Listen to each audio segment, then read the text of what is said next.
umaga po nila. Ako ang inyong lingkod, Sherilo R. Merene, ang newly elected treasurer ng Talipan National High School for SSLG.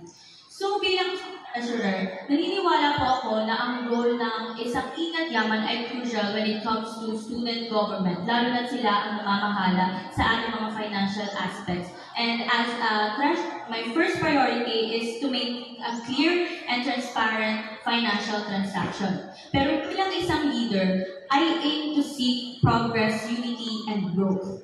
I want to create an environment for all the students and our student welfare na magkaroon ng equality at pagkakapantay-pantay.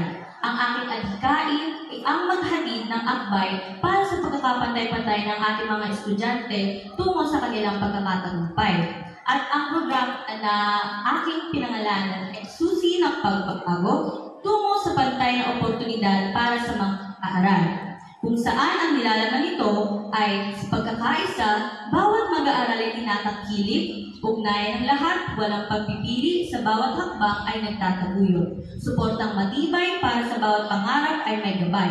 Inklusyon sa bawat hakbang, bawat mag-aaral ay may pantay na karapatan.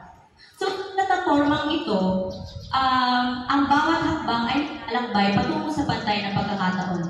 This is a platform for all, where we advocate for equal rights, where we amplify the voices of the unheard, and where we stand firm to our commitment to equality. And we must ensure that no one is left behind. No one is denied their basic human dignity, and that no one is being judged from who they are and where they came from. Naniniwala po ako na the road ahead may be long, and the challenges may be daunting, but together we have the power to create change.